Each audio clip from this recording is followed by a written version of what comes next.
intitule « Es-tu prêt à faire à nouveau confiance ?» Vous voyez. Tout à l'heure, on a chanté dans les bras d'amour.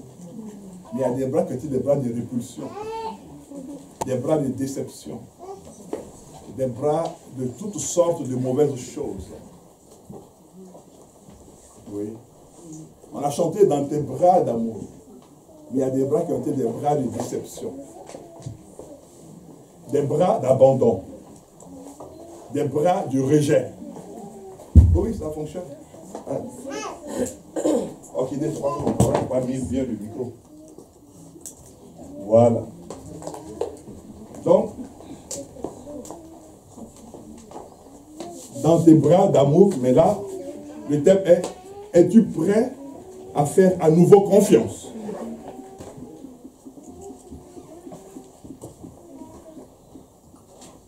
Quand on est arrivé à Chantilly, il y a bien longtemps, on avait rencontré une sœur. Et cette sœur, elle pouvait appeler Dieu Seigneur, elle pouvait appeler Dieu Sauveur, mais elle avait du mal à dire Père. Elle avait du mal à dire Père. Parce que ce qui a bloqué ta vie, ce qui t'a causé des problèmes dans la vie, quand tu arrives dans le Seigneur, tu te butes à cela. Si ton père t'a rejeté, tu auras du mal à appeler quelqu'un père dans l'église. Tu auras du mal à appeler Dieu père dans l'église. Tu auras du mal à appeler ton pasteur père dans l'église. Oui. Si ta mère t'a rejeté, tu auras du mal à appeler quelqu'un mère. Tu auras du mal à appeler quelqu'un soeur, parce que tes soeurs, tes frères t'ont rejeté.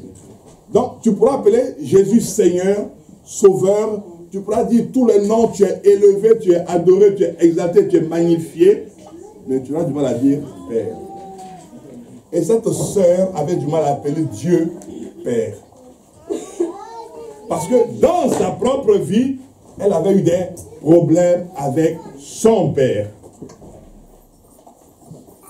Donc peut-être que toi dans ta vie, tu as des problèmes aussi avec ton père, ou avec ta mère, ou avec tes frères, ou avec tes sœurs, ou avec même ton mari, ou avec ta femme, avec ta femme.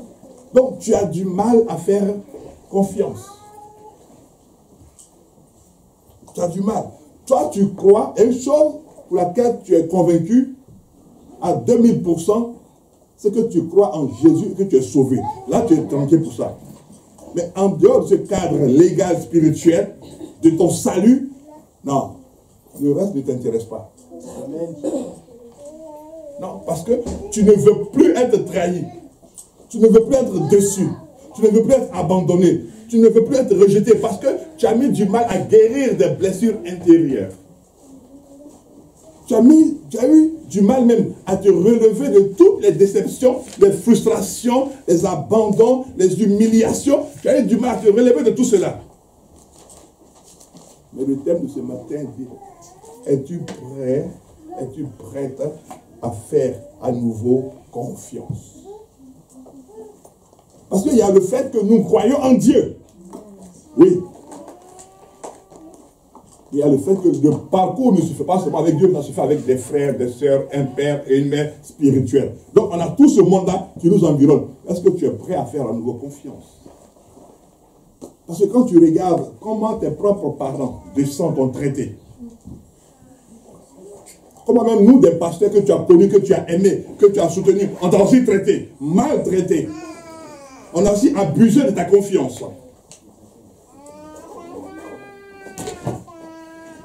C'est pour cela que des fois dans les églises, on s'étonne. Il y a des personnes qui viennent, elles croient en Dieu, elle est assise là.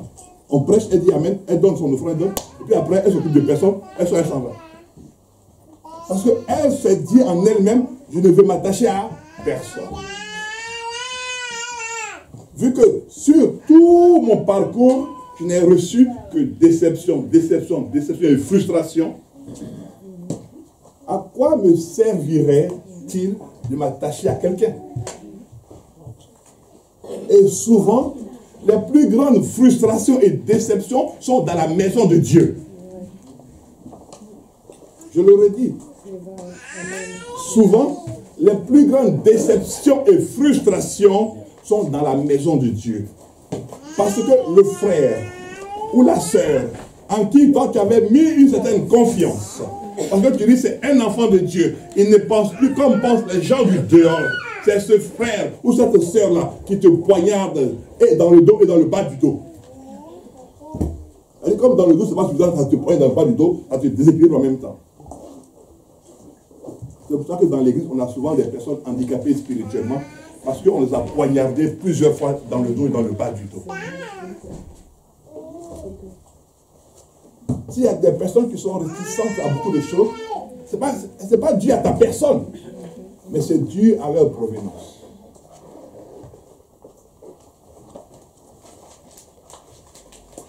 C'est dû à leur provenance. Comment des gens, des personnes dans lesquelles elles se sont investies, leur ont retourné la monnaie. Elles se sont investies de bonne foi et ces personnes ont abusé d'elles. Ont abusé de leur confiance.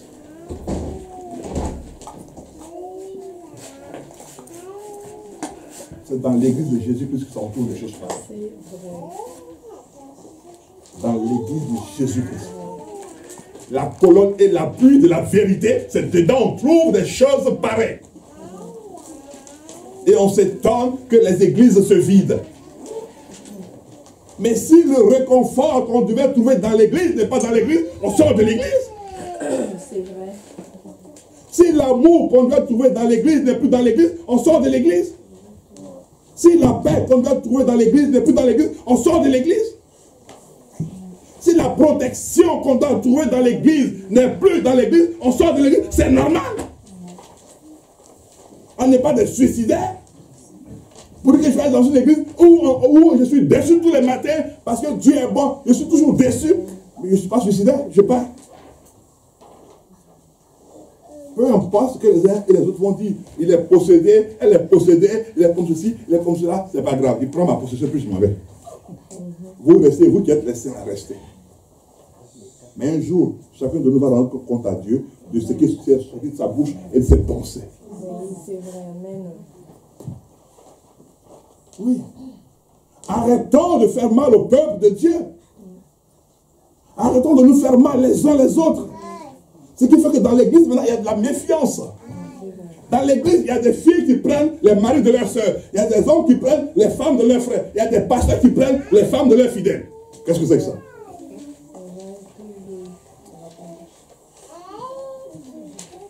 Qu'est-ce que c'est que ça? Qu'est-ce que c'est que ce désordre dans l'église de Jésus-Christ,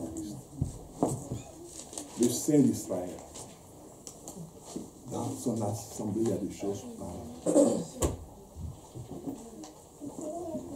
Non. On s'étonne. On s'étonne. Chacun trouve un verset quelque part et puis il tord l'écriture. Comment tu peux prendre la femme de quelqu'un et puis prendre une écriture pour dire que c'est Dieu qui t'a dit de prendre sa femme? Donc Dieu n'a pas vu quand il l'a mariée.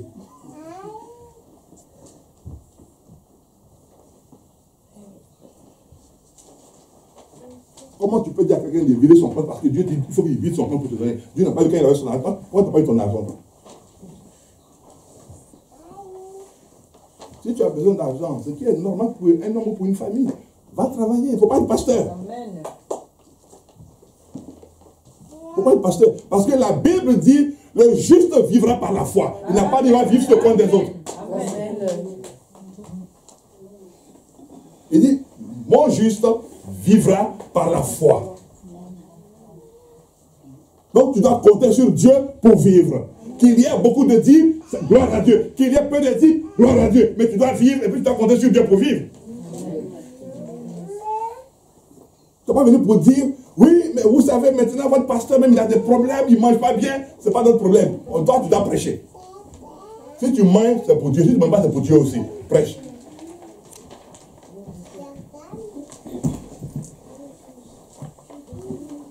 Oui. Es-tu prêt à faire à nouveau confiance?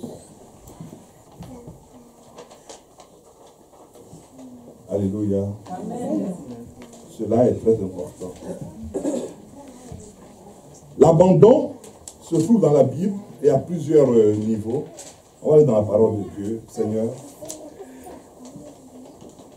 Seigneur, pardonne, parce que on s'écarte facilement de ta parole pour faire ce que nous on veut. Et c'est parce que toi tu aimes. Mais conduis-nous, dirige-nous et que la gloire soit au nom de Jésus. Amen. Allons dans Jean 6.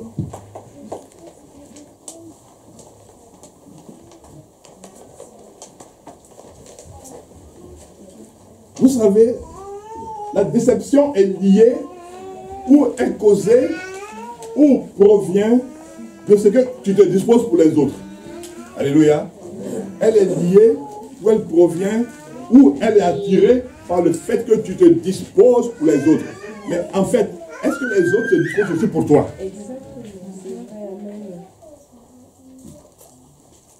Vous voyez? C'est lié au fait que tu te disposes pour les autres. Donc les autres, ils pensent que tu leur es redevable et quand tu dis une parole de travers, ils sont prêts à tomber sur toi.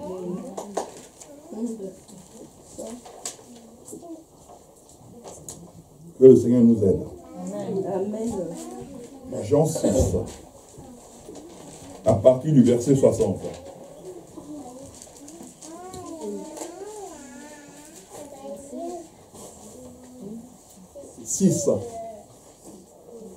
Plusieurs de ses disciples, après l'avoir entendu dire, cette parole est dure. Qui peut l'écouter? Jésus, sachant en lui-même que ses disciples murmuraient à ce sujet, leur dit, cela vous scandalise-t-il? Et si vous voyez le Fils de l'homme monter où il était auparavant, c'est l'esprit qui vivifie. La chair ne sert à rien. Les paroles que je vous ai dites sont esprit et vie. Mais il en est parmi vous quelques-uns qui ne croient point. Car Jésus savait dès le commencement qui étaient ceux qui ne croyaient point et qui était celui qui le livrerait. Et il ajouta, c'est pourquoi je vous ai dit que nul ne peut venir à moi si cela ne lui a été donné par le Père. Dès ce moment, plusieurs de ses disciples, ils firent quoi? Ils acclamèrent. Se retirèrent. Vous voyez? Se retirèrent. Mais si on lit plus haut, il vient de nourrir plusieurs personnes. Donc, il vient de rendre service à plus de 4000 personnes. Et il leur parle. Et après qu'ils aient mangé. Bon, attends, il nous a nourri, puis il y a quoi encore? Attends, tu pensais qu'avant toi, on ne mangeait pas? Tu pensais qu'avant toi, on ne s'habillait pas? Tu pensais qu'avant toi, je ne paie pas mon loyer? Attends, non, mais attention, on est ensemble, attends. Il faut qu'on se respecte quand même. Un peu de considération pour nous. Donc, est-ce qu'ils sont en train de dire à Jésus? Attends, Jésus, doucement, doucement. C'est vrai, tu as multiplié les pains, tu as multiplié les poissons. Mais de quel droit tu nous parles comme cela?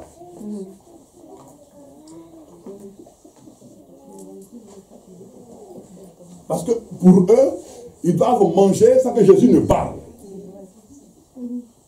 On ne peut pas aider quelqu'un sans qu'on ne lui donne des conseils. Amen, amen, amen, amen. Oui.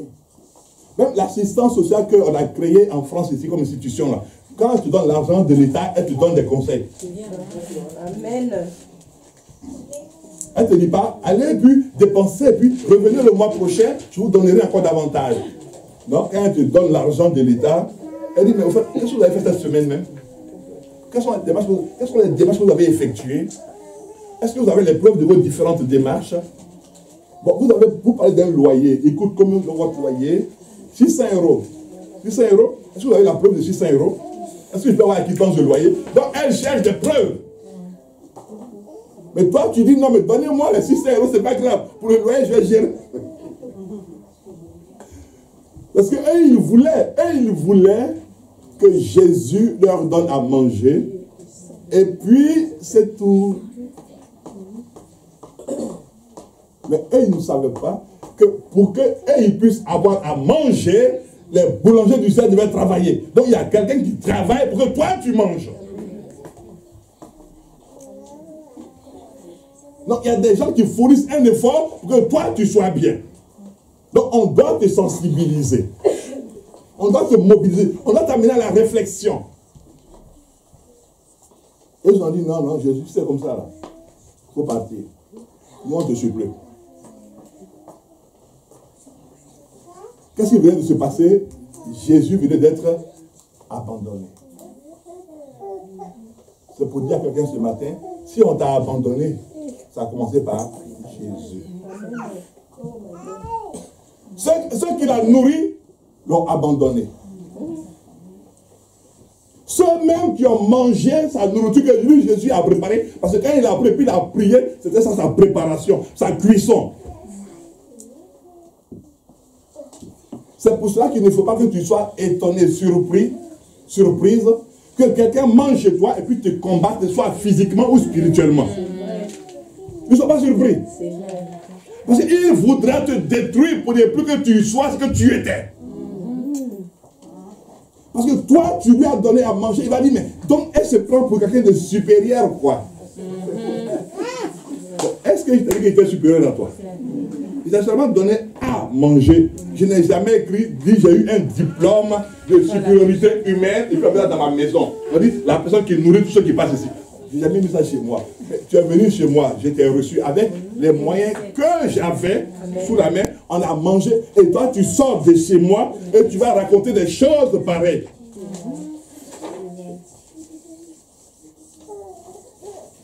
Et quand tu entends cela, tu dis, tu te lèves, tu vas dans ta chambre, tu dis,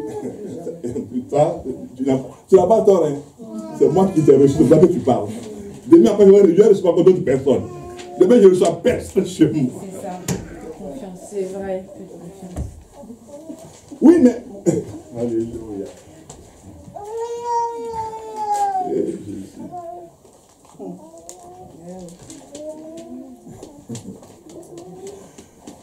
Moi, il y a une histoire, on est parti à un séminaire. Je crois que Dieu avec, donc, je ne pense pas, c'est avec Angie, on était parti. C'était à Grigny, où il y avait un homme qui avait témoigné, et ça m'a fait, ça a bouleversé ma compréhension de beaucoup de choses, mais j'ai béni Dieu pour que ça me permette d'avancer. Un pasteur qui était avec sa femme, qui était marié depuis 15 ans, même plus, ils n'avaient pas d'enfants. Et ils ont reçu un fidèle chez eux à la maison. Et le fidèle a enceinté la femme du pasteur.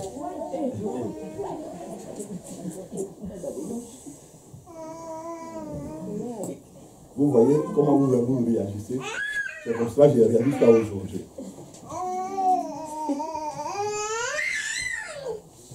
Vous voyez. Tu héberges quelqu'un chez toi alors que tu héberges un serpent.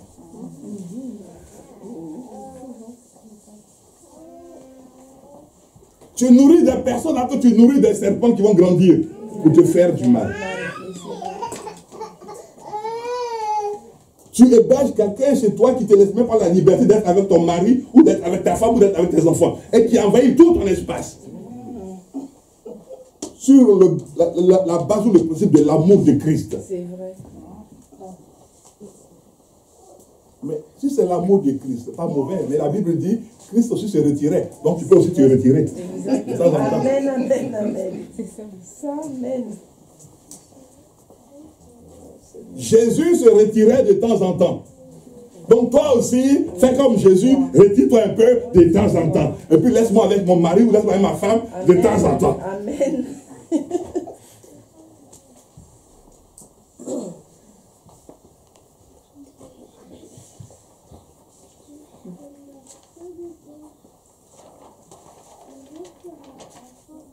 Jésus ne faisait pas du bruit chez les gens. Jésus, quand il était quelque part, c'est l'espace qu'on lui donne qu'il occupe.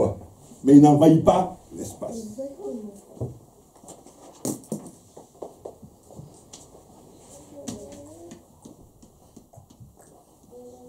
Quand tu vas quelque part, même si les gens sont contents de te recevoir, et qu'on t'a donné une chambre, à un certain moment, retire-toi pour aller dans ta chambre, pour laisser le couple là tranquille.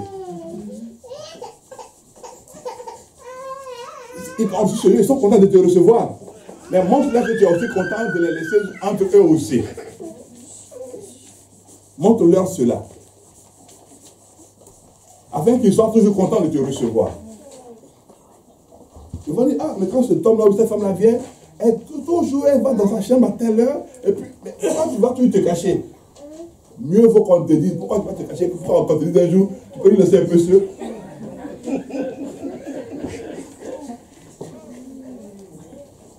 Oui, il est préférable qu'on te dise, pourquoi vas-tu te cacher, plutôt que de dire, est-ce que tu peux lui laisser un peu seul. Parce que c'est vrai, on est content de te voir, mais depuis que tu es là, on n'a plus d'intimité. On ne peut plus causer ensemble comme on causait.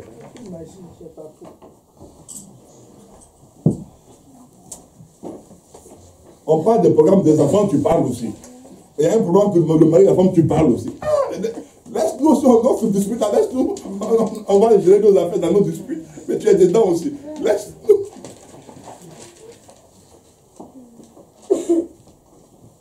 Alléluia. Amen. Jésus a nourri les gens. Parce qu'il leur a parlé, ils l'ont abandonné. Donc ne sois pas étonné que tu aies aidé quelqu'un et puis en chemin, il t'abandonne. Ne sois pas étonné. Mais ce que tu dois savoir, c'est que même dans l'abandon, ça veut dire que Dieu te conduit à être quelqu'un de plus grand par rapport à lui. Amen. Allons voir dans Genèse.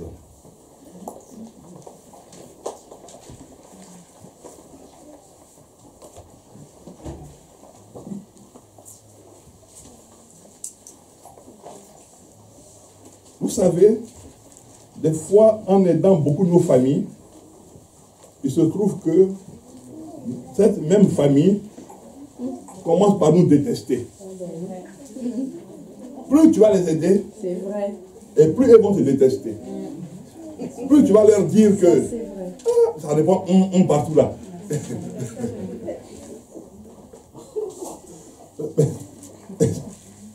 Heureusement que je demande à personne pour faire le message, hein, sinon beaucoup de gens allaient donner des noms de personnes. Heureusement que je n'ai pas demandé. Sinon les c'est vrai sont nombreux. Hein. Alléluia. Amen. Oui. Donc, que nous dit Genèse 37? Dans Genèse 37, il y a une parole qui est blessante, il y a une parole qui est déstabilisante, mais qui est une parole vraie. Genèse 37, verset 8, qui dit ceci. Ses frères lui dirent, est-ce que tu régneras sur nous? Est-ce que tu nous gouverneras? Et ils l'aimèrent davantage. Ils ont fait quoi? Ah, ils l'ont aimé. Ah, ils l'ont haï. Vous voyez? C'est-à-dire, plus tu te rends disponible pour les gens, plus ces gens ont de la haine pour toi. Plus tu te soucies de leur bien-être, plus eux cherchent comment faire les voies et moyens pour te nuire. Plus toi tu te prives de tout ce dont tu peux avoir besoin, que tu peux aimer, que tu peux chérir. Tu dis non, mais mes frères et mes sœurs ont besoin de telle et telle chose, donc je vais me mettre à leur disposition. Je vais aller chercher à les aider. Joseph ne disait pas ça dans le but d'humilier ses frères. Il leur disait cela dans le but de savoir qu'il y avait une lueur d'espoir pour la famille. Donc quand tu es en train d'aider ta famille, tu es en train de leur démontrer que Dieu ne vous a pas oublié famille. Et que Dieu m'a mis dans votre famille afin que par moi, il puisse vous bénir, il puisse vous relever, il puisse vous amener encore à changer de vie. Oui, c'est pour cela que quand Joseph y parlait, ses frères sont mis à le détester alors qu'ils n'avaient pas compris la vision de la chose de Dieu. Oui, mon bien-aimé.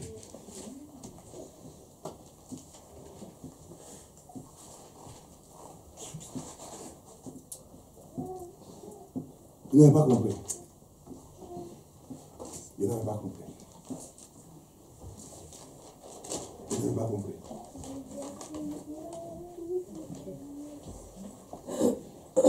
Ils n'avaient pas compris. Mais au contraire, ils le détestèrent davantage. Ils le méprisèrent davantage. Ils le haïrent davantage.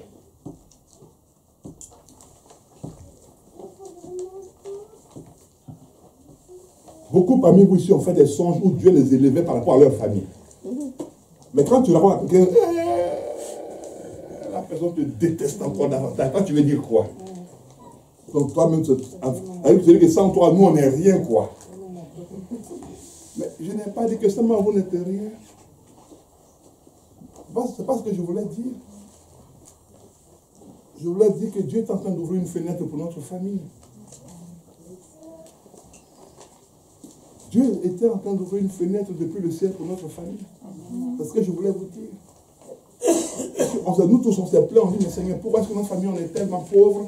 Pourquoi est-ce que les choses n'avancent pas comme ça avance dans beaucoup de familles? Pourquoi est-ce que dans beaucoup de familles, des gens font de bonnes études, ou des gens sont aisés financièrement, ils sont aisés de manière entrepreneuriale, et puis nous, on a que des problèmes, et puis Dieu me parle, il me dit, voici ce que je vais faire, et puis moi je vous dis, vous m'en voulez, mais je n'ai pas demandé à Dieu d'être ce que je suis.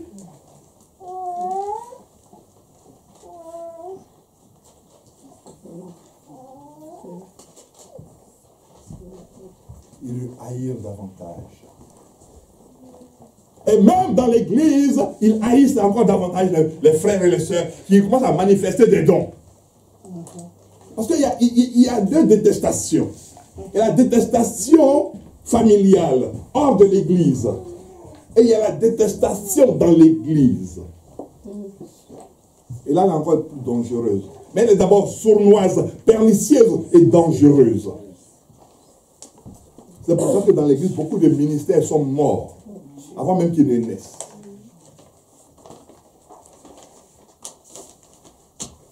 C'est pour ça que Dieu n'a pas demandé la vie de quelqu'un pour appeler David à devenir roi. Il a souverainement établi. Même Samuel, qui devait le oindre, avait même peur.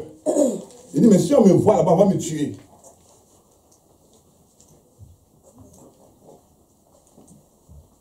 Parce que si on demandait à chacun d'entre vous, c'est qui vous voulez mettre comme responsable? Non, mais chacun va penser pour sa personne, pour sa maison, pour son mari, pour sa femme.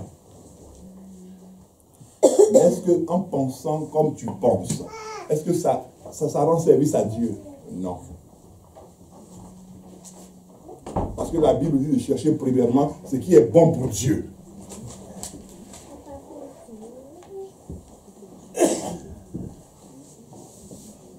Il y a des personnes qui, dans la maison de Dieu, n'aiment pas les basses besognes, les choses inintéressantes, les choses où on ne te voit pas, ou les choses où on ne t'applaudit pas, les choses où on ne te dit pas merci. Il y en a qui n'aiment pas cela.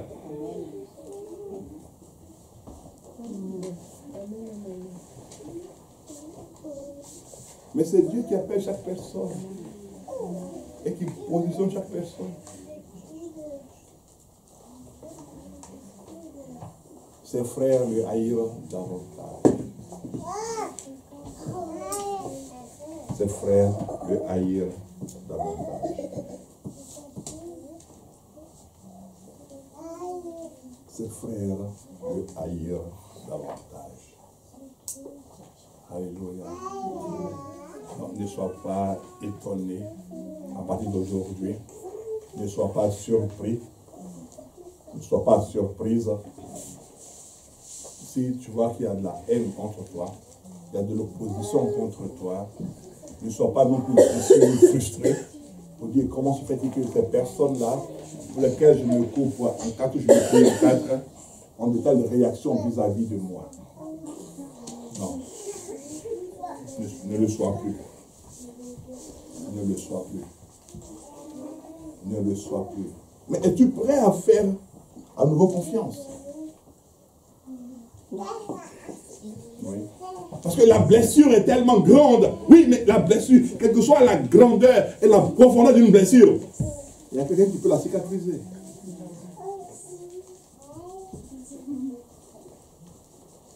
Alléluia. Il y a quelqu'un qui peut la cicatriser.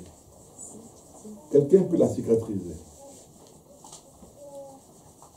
Quelqu'un peut la cicatriser. Allons voir dans Jean 15. Dans Jean 15.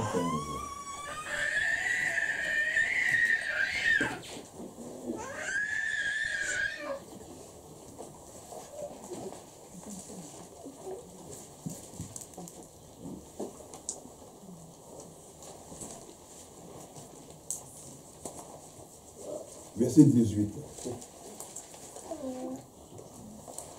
Jean 15, le verset 18. Waouh. Josias a sa Bible.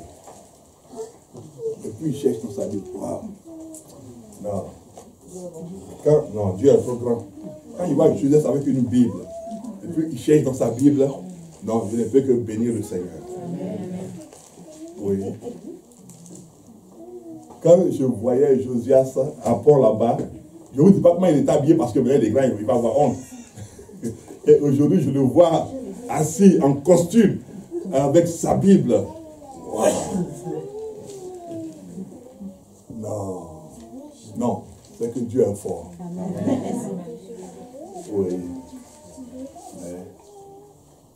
Oui. Il demande même les passages bibliques. Non. Je ne peux que rendre gloire à Dieu. Amen. Jean 15, 18. La Bible dit ceci. Si le monde vous hait, sachez qu'il m'a aimé en premier. Ah, il m'a haï. Ah bon? Donc il m'a haï avant vous. Donc ça veut dire que la haine que ta famille te porte, on lui a porté ça avant. Donc sois consolé. Il te donne une information par rapport à une certaine consolation. Sois consolé de ce qu'il a été haï avant toi. Il a été haï avant toi. Il a été rejeté avant toi. Il a été méprisé avant toi. Il a été abandonné avant toi. Tout ce que tu vis maintenant, lui a déjà vécu. Donc il peut te comprendre. Il peut non seulement te comprendre, te soutenir. Il te comprend, il te soutient, puis t'assiste. Il peut te comprendre, te soutenir et t'assister. Pour que tu puisses après te relever. Te comprendre, te soutenir, t'assister et te relever. Il peut te comprendre. Il dit, on m'a haï avant toi. La grâce que j'ai mise sur toi, quand moi je suis arrivé, moi-même le Fils de l'homme, j'ai nourri des personnes, elles m'ont détesté. Jésus, le Fils de Dieu, l'unique Fils de Dieu, qui est né à Bethléem, et qu'on a fui pour aller cacher en Égypte un petit peu, et qui est revenu, qui a vécu à Nazareth, qui a nourri tout ce monde-là. Ils ont fini par le détester. Ils leur ont fait quoi? Rien.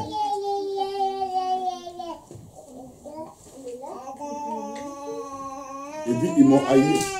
Il a guéri les gens. Il a guéri les aveugles. Il a purifié les lépreux. Ressuscité les morts. Mais tous ceux auxquels il a fait du bien se sont ligués contre lui. Donc, ne t'étonne pas que les gens auxquels tu fais du bien, auxquels tu apportes ton soutien, te détestent demain matin. Elle te déteste. Elle parle mal de toi, et puis à midi, elle vient du temps pour manger.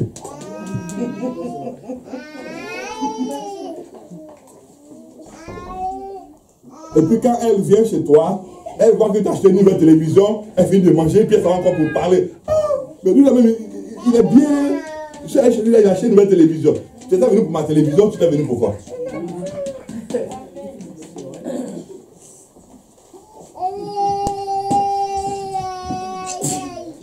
Alléluia. Es-tu prêt à faire à nouveau confiance? Quand tu vis tout cela, tu ne sais pas si tu dois faire confiance encore. Quand on te dit à la naissance que ton père ne voulait pas de toi, ou ta mère ne voulait pas de toi, ou que ton père t'a rejeté, ou ta mère t'a rejeté, ou ton père même t'a envoûté, ou ta mère t'a envoûté. Attends, si ceux-là, ils m'ont fait ça, en qui j'avais encore confiance? On dit Dieu m'aime, c'est tout. Moi je vais à l'église parce qu'on dit Dieu m'aime. Arrivé à l'église, je ne cherche même pas à faire camarade avec quelqu'un. On dit bonjour ma soeur, bonjour. On dit, mais la soeur elle est froide. Hein? Mais le frère il est froid, mais quand on lui dit bonjour, il te dit bonjour. Quand on dit on va faire des cotisations, ça ne l'intéresse pas.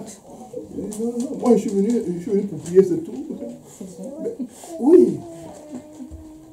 Je veux rapidement ouvrir une parenthèse. Ne jugez pas les gens qui ont des comportements que vous ne comprenez pas. Ne les jugez pas. Parce que tu ne sais pas après quelle blessure cette personne-là est arrivée au milieu de nous. Tu ne sais pas. Tu ne sais même pas qu'est-ce qui l'a poussé à venir maintenant chez nous, habillée comme elle est habillée. Comment sa tête est mélangée. Tout en elle est mélangé. Il ne faut pas la juger.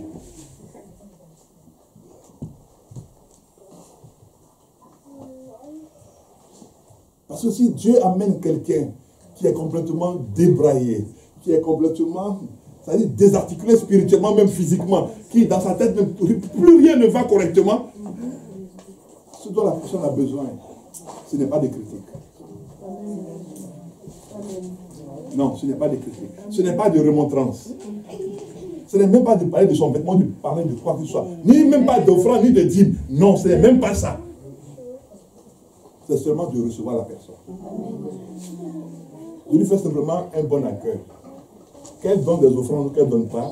Ce n'est pas la peine de lui dire, il y a des offrandes qu'il faut donner pour toi. Non, ce n'est pas la peine. Laisse que cette personne-là soit guérie. Qu'elle soit visitée au plus profond d'elle-même. Que le Saint-Esprit l'assiste et qu'il commence à penser les plaies de son âme, les plaies que toi, tes yeux ne voient pas. Parce que nous, on est trop prompt à dire, à parler aux gens. Non, il y a des fois même, garde ta bouche fermée. Ne sois pas spirituel partout. Garde ta bouche fermée. Et puis, prie. Prie dans le secret. Plus tu prieras pour la personne, plus Dieu fera en sorte que cette personne-là s'attache à toi. Et elle ne se rendra même pas compte pourquoi elle s'attache à ta personne.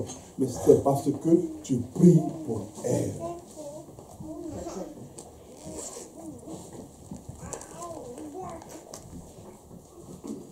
Oui. C'est parce que tu pries pour quelqu'un que le Saint-Esprit amène la personne à s'attacher à toi. Et qu'elle voit qu'auprès de toi, elle se sent en sécurité.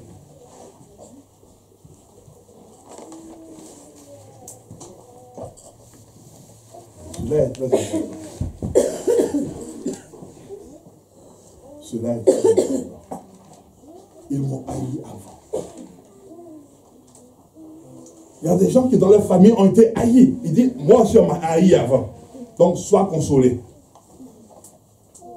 Il y a des personnes dans leur famille, on les a piétinés. Ils disent, moi aussi on m'a piétiné avant toi. Sois fortifié.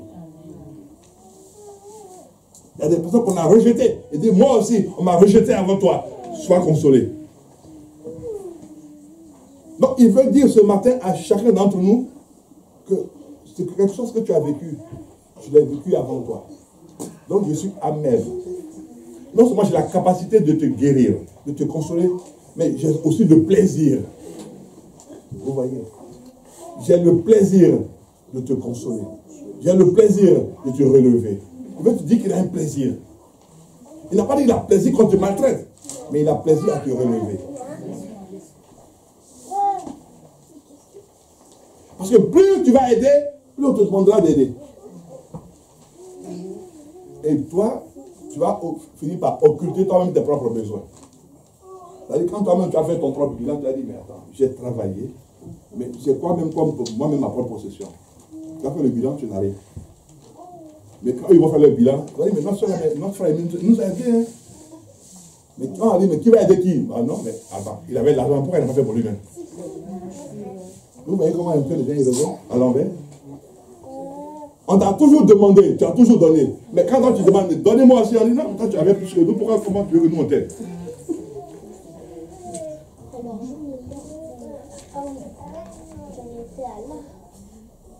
Vous voyez? Et tout ça, ça amène à ne plus faire confiance. Ça pousse à ne plus faire confiance. Oui. À personne. Même pas un pasteur. Non. Il y a même les pasteurs, même ils sont classés. On ne fait plus confiance même aux pasteurs. Non. Oui. Parce que c'est nous qui avons cherché. On n'a pas eu un comportement digne de servir Dieu. On n'a pas eu de comportement. On ne s'est pas mis à la place où Dieu nous a, la dignité que Dieu nous a donnée, on ne s'est pas mis à cette place-là. C'est-à-dire, vous savez, je vais vous expliquer une chose. Quand Dieu a créé l'homme, la Bible dit qu'il a créé à l'image de qui? À l'image de Dieu. Ok. Et qu'est-ce qu'il a dit à l'homme? De faire quoi? De dominer sur la terre. Surtout. Qui a donné le nom aux animaux? C'est l'homme. Ok. Maintenant, le diable rentre dans un animal. L'homme devait dominer sur qui? Sur l'animal. D'accord. Maintenant, l'animal parle à l'homme. Écoutez bien. L'animal parle à l'homme. Et l'homme écoute l'animal. Donc, si l'homme écoute l'animal, il n'écoute plus qui? Dieu. Et l'homme pose un acte que l'animal lui dit qu'il doit poser. Donc, l'homme vient de faire quoi? De chuter.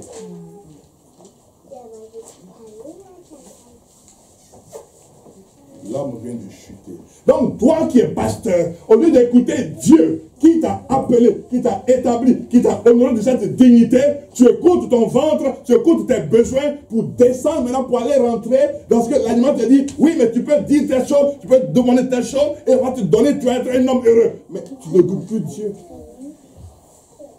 Donc, tu quittes ta dignité pour devenir quelqu'un d'ordinaire. Il a chuté. Parce que chuter, ce n'est pas seulement péché. Chuter, c'est désobéir à Dieu. Il a chuté. La grâce, la présence de Dieu ne sont plus là.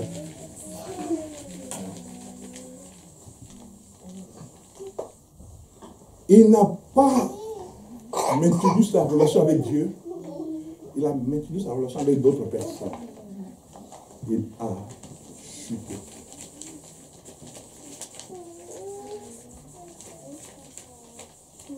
Parce que la chute est liée au fait que Dieu ne soit plus ta référence, que autre chose que Dieu devienne ta référence. C'est là la chute. Dieu a parlé à l'homme. L'homme a écouté le serpent. Dieu t'a parlé pour que tu sois son serviteur. Tu n'as pas écouté Dieu dans tes besoins. Mais tu as écouté l'homme. Alors tu as chuté. Parce que tu as écouté plus petit que Dieu. Celui qui n'a pas la dignité que tu devais écouter, que tu l'as écouté. On ferme cette parenthèse. Il dit, s'ils m'ont haï, ils vous ont haï. Ils m'ont haï avant vous. Vous voyez? Donc la haine est rentrée dans le monde depuis que l'homme a chuté. Il a quitté la présence merveilleuse, admirable et glorieuse de Dieu. Depuis que nous, les pasteurs, on a quitté la présence de Dieu. On a quitté la recherche de la gloire de Dieu, la recherche, la sainteté de Dieu. Et qu'on est rentré dans nos besoins, des besoins insignifiants. Faire des concours de voitures, concours de costumes, n'importe à quoi. Rien du tout. Amen. Si tu n'as pas, tu n'as pas. Amen, amen. Si tu veux, tu viens, je t'emmène dans mon magasin. Oui. Ben oui. Ben oui. Nous avons failli. C'est pour ça que la mission de Dieu est difficile maintenant sur la terre. Comment on peut dire ce passage, il ne fait pas confiance. On te dit une chose dans le secret, tu viens à l'autel de Dieu, et puis tu dis oui, mais il y a des gens qui sont là, qui sont adultères, les gens qui sont là, ce sont des prostituées, les gens qui sont des ivrognes, toi-même ta vie. Mais c'est quoi ça? Si Dieu t'a établi, Dieu est suffisamment sage pour te donner la révélation de sa parole pour ne pas que tu sois là pour raconter la vie des uns et des autres.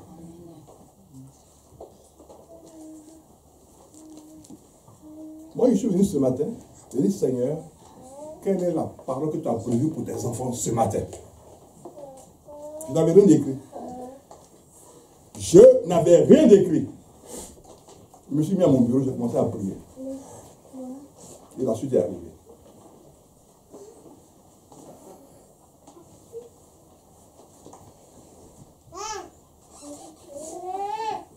Et la suite est arrivée.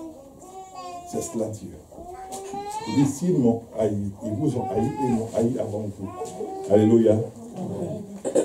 Donc, sois vraiment consolé et fortifié. Allons dans Jean 16. Parce que ça peut te pousser aussi, quelque part, au découragement. Jean 16.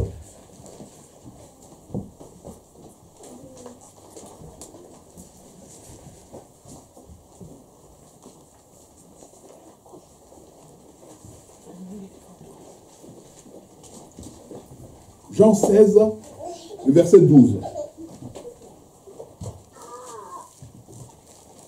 Qui dit ceci, voici une parole de réconfort. Il dit, j'ai encore beaucoup de choses à vous dire.